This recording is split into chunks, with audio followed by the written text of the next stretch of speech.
नमस्ते प्यारे बच्चों। चलो आज एक कहानी सुनते हैं, एक बहुत ही प्यारे नन्हे से बादल की। कहानी का नाम है पफिन और आसमान का रंगीन कैनवस। अच्छा ये बताओ, क्या कभी शाम को सूरज को सोते हुए देखा है? जब वो सो जाता है तो आसमान में कितने सारे प्यारे प्यारे रंग बिखर जाते हैं, है ना? कभी सोचा है कि ये इतने सुंदर रंग आसमान में भरता कौन होगा? चलो फिर पता लगाते हैं। हम सब साथ में उड़कर बहुत बहुत ऊपर चलते हैं आसमान में।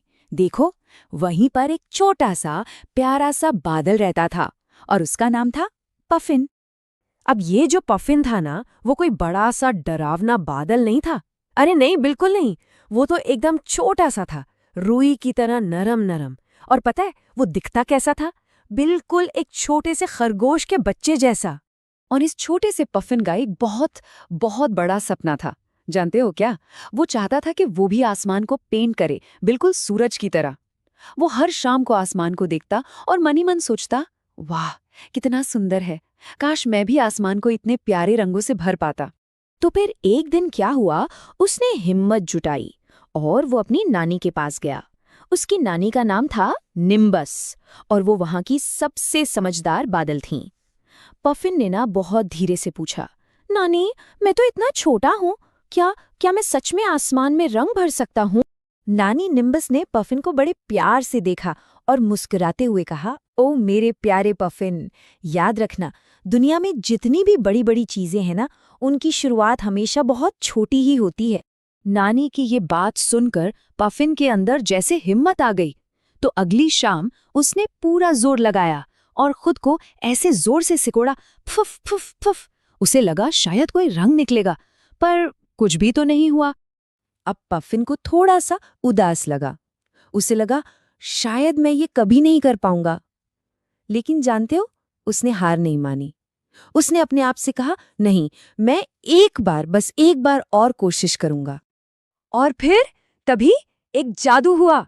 जैसे ही सूरज की प्यारी प्यारी गरम गरम किरणें पफिन को छूने आईं, वो बदलने लगा। हाँ, सच में। सबसे पहले तो वो सोने की तरह सुनहरा हो गया। फिर वो एक सुंदर से आड़ू के रंग का हो गया, जिसे पीच कहते हैं। उसके बाद वो प्यारा सा गुलाबी बन गया और आखिर में हल्का हल्का सा बैंगनी। अरे वाह, पफिन तो खुद ही एक रंगीन बादल बन गया था। पफिन की खुशी का तो कोई ठिकाना ही नहीं रहा। वो खुशी से चिल्लाया, अरे ये तो मैं कर रहा हूँ, देखो देखो, मैं तो खुद को ही पेंट कर रहा हूँ। और अब तो कमाल ही हो गया। पफिन जहां जहां उड़कर जाता, उसके पीछे पीछे रंगों की एक सुंदर सी लकीर बन जाती, कभी सुनहरी, कभी गुलाबी। ऐसा लग रहा था मानो पूरा आसमान एक बड़ी सी ड्राइंग बुक हो और पफिन उस पर रंग भर रहा हो। पफिन को इतना रंगीन और खुश देखकर उसके सारे दोस्त, जो दूसरे बादल थे, वो भी उसके पास आ गए। सबने कहा, वाह पफिन, हमें भी रंगीन होना है। और फिर तो देखो, एक दोस्त नारंगी बन गया, दूसरा गुलाब जैसा गुलाबी और तीसरा तो बैंगनी रंग में चमकने लगा। बस फिर क्या था, देखते ही देखते सबने मिलकर पूरे आसमान को रंगों से भर दिया। और पता है, उस शाम जब सूरज सोने गया ना, तो आसमान इतना इतना ज्यादा सुंदर लग रहा था कि वैसा खूबसूरत आसमान शायद ही किसी ने पहले कभी देखा होगा। नानी, निम्बस सब देख रही थीं। वो फिर से पफिन के पास आईं, मुस्कुराईं और बोली, देखा पफिन, दुनिया की सबसे खूबसूरत चीजें तभी बनती हैं जब सब दोस्त एक साथ मिलकर कोई काम करते हैं। उस दिन पफिन एक बहुत जरूरी बात समझ गया कि कोई कितना भी छोटा क्यों ना हो, वो भी इस दुनिया को और भी ज्यादा सुंदर बना सकता है। इसके लिए क्या चाहिए? बस थोड़ी सी हिम्मत और थोड़ी सी रोशनी। और इसी के साथ हमारी आज की कहानी पूरी हुई।